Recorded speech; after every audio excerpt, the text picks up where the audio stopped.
Okay, so I'm here at the chimney.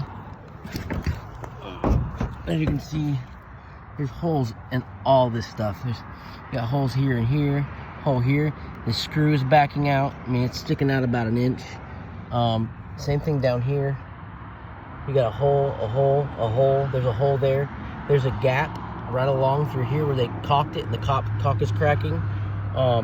These old rusted screws right here, they're all starting to back out a little bit. Up here on top, I'm gonna back out here. You've got this thing, which is crazy. One, that it doesn't match the metal. It's not even green. Oh my Lord, there's a lot of problems. You can see more holes up here. Holes there. There's another hole right here. It's just riddled in holes, and all the screws are starting to back out. When they start backing out, you know, that's it. The gaskets go, and then water starts getting into those holes. I got some pictures, but those are not flashed correctly at all. The flashing kits that are on them, which is this part, has a big flat metal piece that's underneath the roof. Well, it should not be underneath the roof. The top half should be under the roof. The bottom half should be coming out on top of these ribs with foam closures underneath of it. That's not, they just basically just caulked around it, hope it wouldn't leak. It's beginning to crack. All the caulk is cracking around the edges. I don't know if you can see that right through there. It's around the front as well. It's all starting to crack out. Come around this way. This whole thing is bouncing up and down. Come down through here. Big holes. Oops, sorry. It's hard to see against this white, but there's holes all in this old caulk. Like I said, this is really loose right here. These screws are starting to back out as well.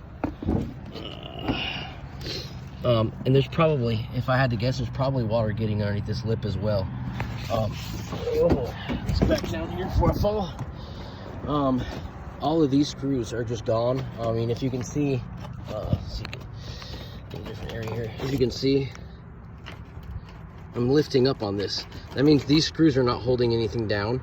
When it rains or snows, water gets in around these gaskets because the gaskets are just gone. I mean, they really are gone. And then they go right down into this membrane right here. As you can see, I'll walk this way. See the membrane, see how it moves? It should be glued down. It's not glued down anymore. It just, see how much it flexes? They've got shingles right here to kind of create as a buffer. That way these edges and these corners of this metal don't cut into the rubber. But those shingles stop about midways down. There's none on this side at all that I can see. So that's the, as you can see, this kind of comes up higher and higher and higher. So this part is actually higher, letting the water drain that direction. Man. As you can see right here, this is where the membrane is actually screwed down. So as you can see right here, it doesn't bounce up and down. Right here it does. This is all really, really loose, which is fine. There's nothing wrong with that, as long as it drains right and doesn't leak, but it is leaking. As you can see this right here, I mean, it's starting to poke a hole in right there. Each one of these corners is doing the same thing. It's digging a hole right into the edge. Another one there. Another one right here. As I step down, you can see right, oh shoot, sorry. You can kind of see right there where it's starting to cut into the rubber. Somebody was smart enough to cut this corner off, but they probably should have cut it all the way up to here. This looked like it was cutting in, so I actually bent this one up a little bit ago. So yeah, man, that's the worst. That's one of the worst flashing jobs I've ever seen on a chimney. That it really needs to be reflashed. It's in bad shape. Yeah, that's about it. Thanks, guys.